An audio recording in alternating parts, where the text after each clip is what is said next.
ग्वाले की पत्नी उस बच्चे का पालन पोषण करती है, बड़ा हो जाता है। सेठ जी के घर में उस ग्वाले के यहाँ से घी दूध वगैरह आता था, व्यापारिक लेन देन था सेठ जी का। एक दिन सेठ जी उस ग्वाले के घर पहुंचे व्यापार के काम से, रात्रि विश्राम वहीं था। अचानक सेठ के मन में उस बच्चे को देख करके भ्रम पैदा हुआ। लगता है कि ये बच्चा वही है जिसको मैंने जल्लाद को मारने के लिए भेजा था और उस चंडाल ने उसको मारा नहीं है, मेरे साथ धोखा किया है। बच्चे के हाव भाव, चेहरा, वो सब पहचान लेता है। निर्दयी बैर संयुक्त, निर्दयी था और बैर से संयुक्त था। ग्वाले से कहता है कि ग्वालवाल, मुझे एक आवश्यक समाचार अपने पुत्र के लिए पहुंचाना है घर पे। एक काम करो, आप अपने बच्चे को जरा घर पे समाचार लेकर के पहुंचा दो। ग्वाला बेचारा सरल स्वभावी था, उसने कहा अभी चला जाएगा बच्चा, क्या दिक्कत है। और उसने पत्र लिखा कि पुत्र, तुम मेरे आने का इंतजार मत करना, जिसको मैं पत्र लेकर भेज रहा हूं,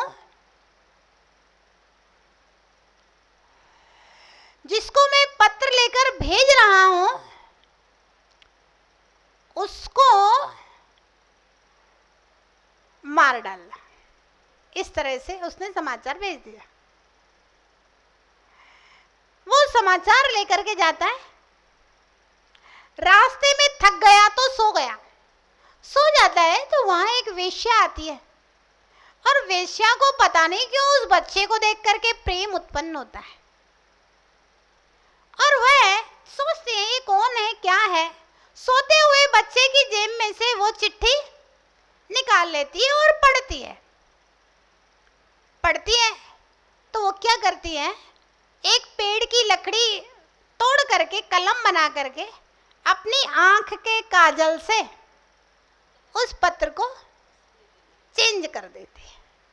उसमें लिखा था मेरा इंतजार नहीं करना और इसको तुम विष दे देना। सेठ की पुत्री का नाम था विषा।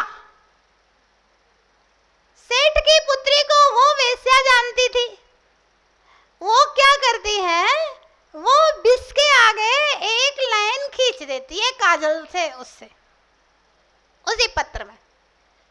तो पत्र बन गया कि पुत्र, मेरे आने का इंतजार मत करना, जिसको मैं पत्र लेकर भेज रहा हूं उसको विषा दे देना। विषा उसकी बहन का नाम था। अब वो तो सो के जगह, उसने ज्यों का त्यों वेश्या ने पत्र जेब में रख दिया। अब वो सो के जगह और ले करके सेठ के घर पहुंच गया। वो बोले पिताजी ने बहुत आवश्यक समाचार लेकर के तुम्हें भेजा है। पढ़ता है पिताजी का समाचार कि पुत्र, मेरे आने का इंतजार मत करना, जिसके साथ पत्र भेज रहा हूं उसको विषा दे देना। बहन का विवाह उस व्यक्ति के साथ कर देता है। पिताजी ने कहा इंतजार हमारा मत करना। अब पिताजी वापस आते हैं, बोले ये क्या तमाशा है, ये आदमी अभी तक जिंदा है, उसको तो विष देने के लिए कहा था। पुत्र कहता है नहीं पिता, आप देख लीजिए, ये पत्र रखा हुआ है, आपने तो इसको विषा देने के लिए कहा है, तो मैंने बहन का विवाह आपकी आज्ञा के अनुसार इसके साथ कर दिया है। सेठ का गुस्सा सातवें आसमान। चाहे भले मेरी लड़की विधवा क्यों ना हो जाए, लेकिन फिर भी इसको तो अपनी संपत्ति का मालिक नहीं बनने दूंगा, इसको तो मार के ही छोड़ूंगा। अब वह तीसरा उपाय निकालता है। जमाई जी अभी घर में ही थे। कहता है बेटा, हमारे कुल की एक परंपरा है। बोले क्या? बोले नदी किनारे पे जो देवी का मंदिर है ना, अमावस्या के दिन उस मंदिर में जिसका विवाह होता है उसको रात्रि में प्रसाद चढ़ाने के लिए जाना पड़ता है। तो कल अमावस्या है और तुम संध्या के समय जाना प्रसाद चढ़ाने के लिए। बोले पिताजी ठीक है, चला जाऊंगा। अब वह प्रसाद चढ़ाने के लिए जाता है और यहाँ उसने चंडाल को वहां पहले से फिक्स कर दिया था कि रात्रि के समय 11 बजे ठीक जो प्रसाद चढ़ाने आए उसको मौत के घाट उतार देना। प्रसाद चढ़ाने के लिए चलता है, रास्ते में साले साहब मिल जाते हैं। बोले जीजा जी कहाँ जा रहे हो? बोले वो देवी के मंदिर में प्रसाद चढ़ाने जा रहा हूँ। तो बोलता है कि जीजा जी रास्ते में बहुत बड़ा जंगल मिलता है और आप कहाँ भटक जाओगे, परेशान होगे, वो अंधेरी रात्रि है। बोले लाओ आपका प्रसाद मैं चढ़ा करके आ जाता हूँ। और पुत्र प्रसाद चढ़ाने के लिए जाता है। चंडाल उसको मौत के घाट उतार देता है। सेठ को जब समाचार मिलता है तो उसका गुस्सा और अधिक बढ़ जाता है। पत्नी को सब बातें बताता है, अभी तक पत्नी को कुछ भी नहीं बताया था। बहुत रोता है, चीखता है, चिल्लाता है, पत्नी को सब बातें बताता है। पत्नी कहती है स्वामी अब अपना पुत्र तो चला ही गया है ना, अब तो अपना जो जमाई है अपनी बेटी है, अब अपन जमाई को ही पुत्र मान लेते हैं, क्या दिक्कत है? कहता है इसके कारण मेरा बेटा मर गया, इसको मैं पुत्र मानूं? ये तो मेरा सबसे बड़ा शत्रु है, मैं इसको देखना पसंद नहीं करता हूं। पत्नी के साथ में षड्यंत्र रचता है।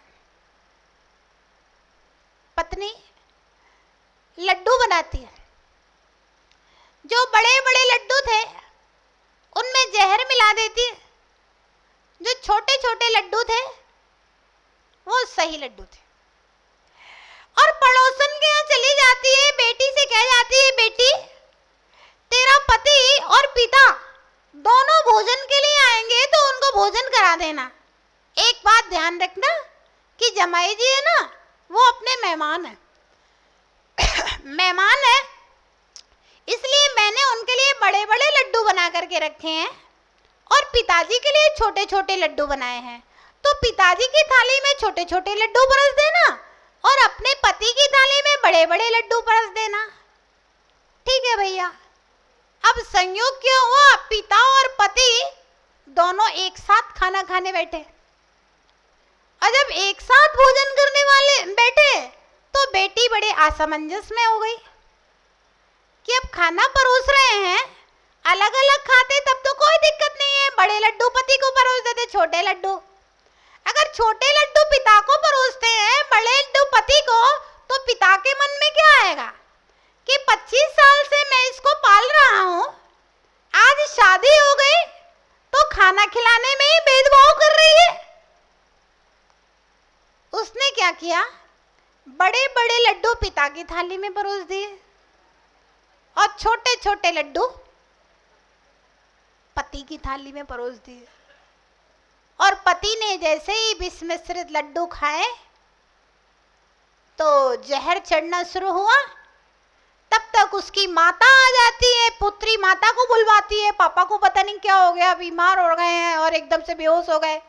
जब तक माता आती है तो देखती है ये क्या तमाशा है। तो बोले तुमने लड्डू कैसे पर्दे से? तो बोली मम्मी मैंने सोचा कि पापा को छोटे छोटे लड्डू परोसूंगी तो अच्छा नहीं लगेगा, तो मैंने पापा को बड़े लड्डू और अपने पति को छोटे लड्डू परोस दिए। तो वह पत्नी कहती है कि हाय भगवान, मैंने कितना इनको समझाया था लेकिन फिर भी नहीं माने और वह भी एक बड़ा लड्डू खा करके दोनों मरण को प्राप्त हो जाते हैं। निर्दयी बैर संयुक्त। निर्दयता और मरते मर जाए लेकिन बैर ना छोड़े, ऐसे परिणाम वाले जीव इस संसार में बहुत सारे मिलेंगे। अखबार उठा करके देखा करो, न्यूज सुना करो, कितने संक्लिष्ट परिणाम वाला संसार है ये, कितने लोग संक्लिष्ट परिणामी हैं। कृष्ण लेशा, सांप हमेशा फुसकारता रहेगा, हमेशा डसेगा, शेर हमेशा दौड़ता रहेगा। कृष्ण लेशा के परिणाम। निर्दयी बैर संयुक्तो कृष्ण लेशा, कृष्ण लेशा के समय किए हुए ये परिणाम नियम से दुर्गति के कारण। और वह किस कारण से 5 बार उसके प्राणों की रक्षा हुई?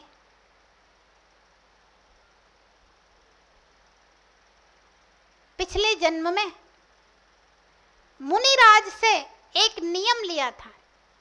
अचानक वह मछुआरा था और मुनि के दर्शन हो गए। मुनि ने कहा भैया एक नियम ले लो। तो बोला महाराज क्या नियम देंगे? महाराज ने कहा मांस का त्याग कर दो।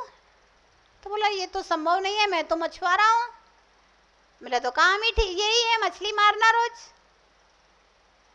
महाराज ने कहा अच्छा एक काम कर ले, तू तालाब में जब जाल बिछाए तो पहली मछली जो आए उसको अभयदान दे देना, उसके बाद तुम जानो तुम्हारा काम जाने। एक मछली को अभयदान देने का नियम ले लो। इसके आगे ये नहीं कहेंगे मुनि महाराज की दूसरी हो उसको मार देना। नियम देते हैं दिन में भोजन करना, रात्रि में अनाज मत खाना। तो ये नहीं कहेंगे कि दूध मलाई मावा खा लेना, ये तुम्हारी व्यवस्था है। हमने तो इतना नियम दिया है कि भाई रात्रि में अनाज मत खाना, बस इसके अलावा तुम्हारा बुद्धि विवेक तुम जानो। महाराज ने नियम दिया कि एक मछली को प्रतिदिन अभयदान देगा, इतना नियम ले ले। तो बोला ठीक है, सैकड़ों मछलियां रोज मारता हूं, एक मछली को अभयदान दे दूंगा, क्या फर्क पड़ता है, ये तो पल जाएगा। गया जाल बिछाने नियम लेकर के, और जैसे ही जाल बिछाया इतना भारी जाल, इतना भारी जाल खींचा तो देखता है एक ही मछली है। बहुत बड़ी मछली थी, एक ही मछली है। अब सोचता है एक मछली को तो अभयदान देने का नियम है, अब पता कैसे चलेगा कि यही मछली है? मछली के गले में काला धागा बांध करके छोड़ देता है, अभयदान दे दिया। दोबारा जाल बिछाया, जाल खींचा, वही मछली छोड़ दिया, इसको तो अभयदान दे दिया, इसको तो मारना नहीं है। दूसरी दिशा में गया, जाल बिछाया, खींचा, वही मछली। तीसरी दिशा में गया, जाल बिछाया, खींचा, वही मछली। चौथी दिशा में गया, जाल बिछाया, खींचा, वही मछली। छोड़ दिया उस मछली को। इतने में रात हो गई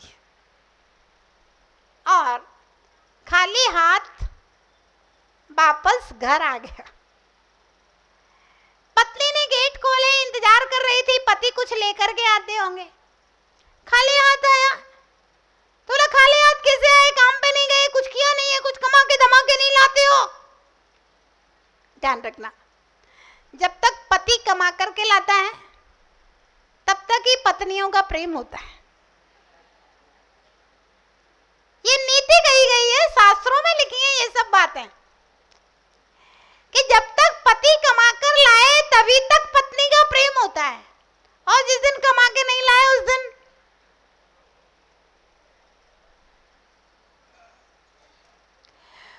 वह इतनी गुस्सा होती है, काम पे नहीं गए, आज कुछ लेके नहीं आए, बच्चे भूखे मरेंगे, क्या खाएंगे हम दोनों, क्या खा के सोएंगे।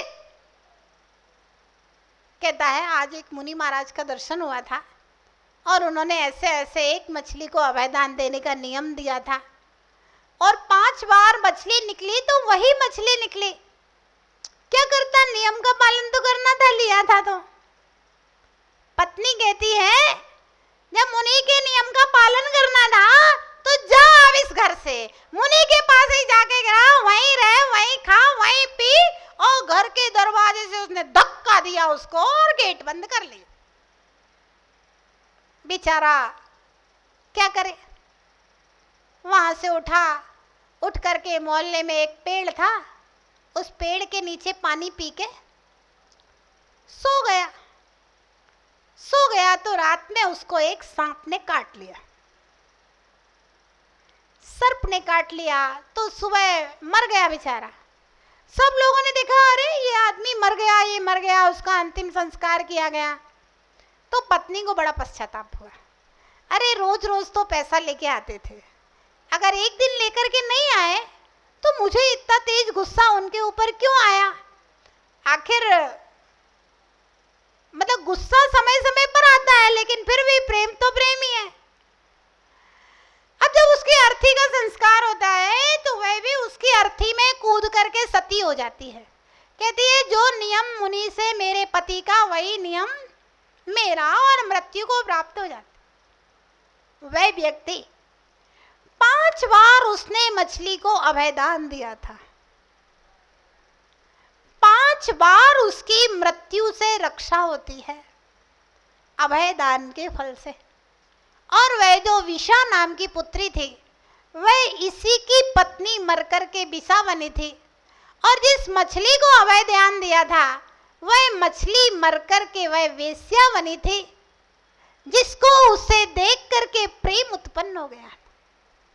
तो ध्यान रखना, दया का परिणाम, करुणा का परिणाम, अभय दान का परिणाम हमारी अपनी प्राण रक्षा है।